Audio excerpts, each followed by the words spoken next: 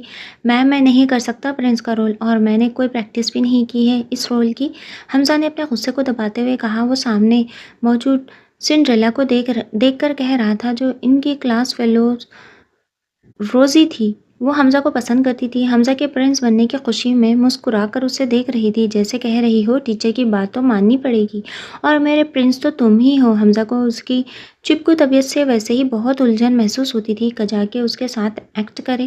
حمزہ آپ کو ایک بار ایکٹ کر کے دکھایا جائے گا، پھر آپ اسے ذہن نشین کر لینا۔ یہ کام آپ کے لیے، بلکہ کوئی بھی کام آپ کے لیے مشکل تو نہیں ہے، اور یہ ایک چھوٹا سا ایکٹ ہے، یہاں ایکٹنگ سے زیادہ لکس دیکھے جاتے ہیں اور آپ پرنس لگتے ہیں۔ ٹیچر نے صورتحال سے نمٹنے کے لیے سچ جھوٹ ملا کر اس سے بہلانا چاہا۔ انداز التجائیہ تھا۔ ٹھیک ہے، لیکن میری ایک شرط ہے۔ وہ اب اتنا بھی بد لحاظ نہیں تھا کہ ٹیچر سے ریکویسٹ کروائے، اس لیے مان گیا، ساتھ اپنی خواہش کا بھی اظہار کر دیا۔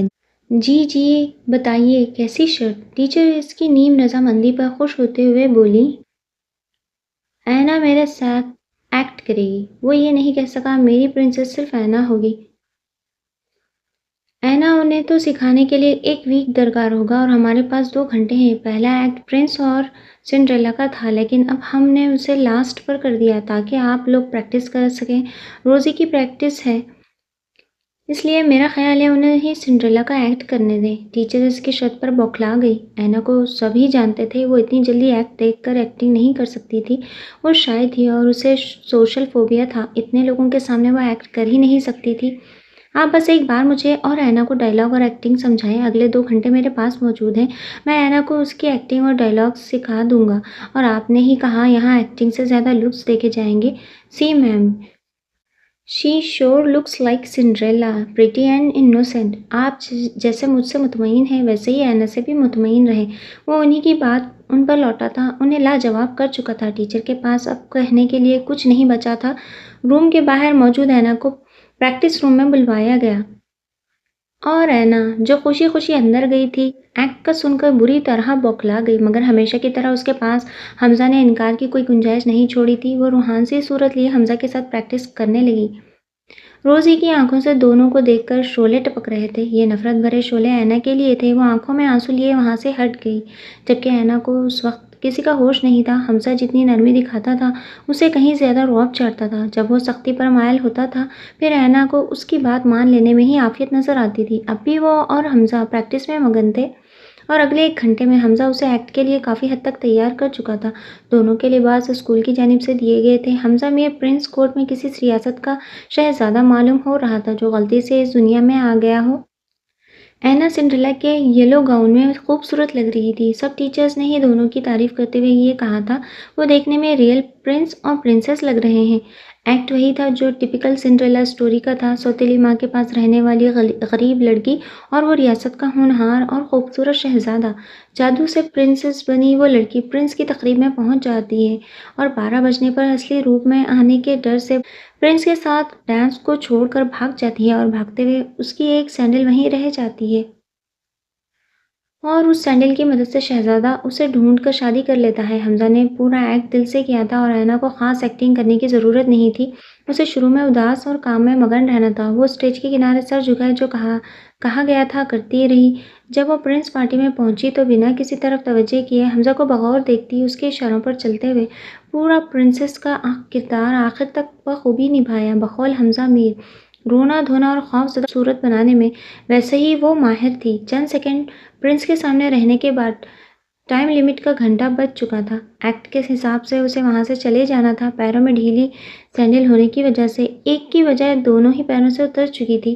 اس غلطی پر اینا بری طرح گھبرا گئی تھی، مگر عین وقت پر حمزہ کی بات یاد آ گئی تھی۔ اینا کوئی غلطی بھی ہو جائے تو ظاہر مت کرنا، ایکٹ کے چند منٹس پورے کرنے ہیں، کوئی بھی تمہاری ایکٹنگ نہیں دیکھ رہا ہوگا، سب کی نظریں ہمارے چہرے کے تاثرات پر ہوگی۔ یہ بات یاد آنے پر وہ بنا رکے جلدی سے آگے بڑھ گئی تھی۔ حمزہ کی اٹکی ہوئی سانس بحال ہوئی تھی۔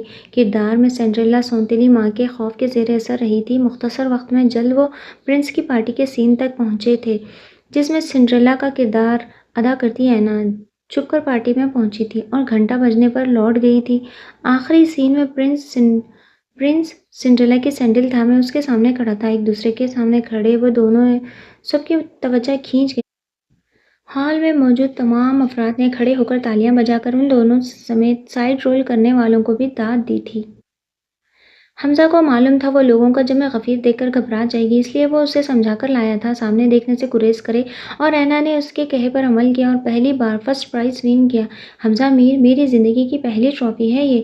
اینا ٹرافی کو بازو میں بھینچے سینے سے لگائے اسے بتا رہی تھی، اور میں نے سنڈریلا کو جیت لیا۔ حمزہ میر کی نظریں اس کے چہرے سے ہٹنے سے انکاری تھیں۔ وہ ابھی بھی پرنسس گاؤن پہنے تیار سی رزلٹ اناؤنسمنٹ کا انتظار کر رہی تھی۔ اینا، وہ ہال میں ہوتے شور کی وجہ سے اسے سن نہیں پا رہی تھی۔ اس بار حمزہ نے کان کے قریب جا کر پکارا، ہاں بولو حمزہ میر۔ وہ فوراً اس کی جانب متوجہ ہوئی۔ ہلکا شور اس کی پکار پر کہیں پیچھے رہ گیا، بس کچھ سنائی دے رہا تو حمزہ کے الفاظ، مجھے کبھی حمزہ میر کہنا نہیں چھوڑنا، کیونکہ تمہارے علاوہ مجھے میر پورے نام سے کوئی مخاطب نہیں کرتا، اور میں چاہتا ہوں میں سب کے لیے صرف حمزہ رہوں، اور اینا کے لیے حمزہ میر۔ وہ ایک جذب سے کہہ رہا تھا اور اینا کو صرف الفاظ سنائی دے رہے تھے۔ ٹھیک ہے حمزہ میر، تم اینا کے لیے حمزہ میر ہو، جیسے میں تمہارے لیے اینا۔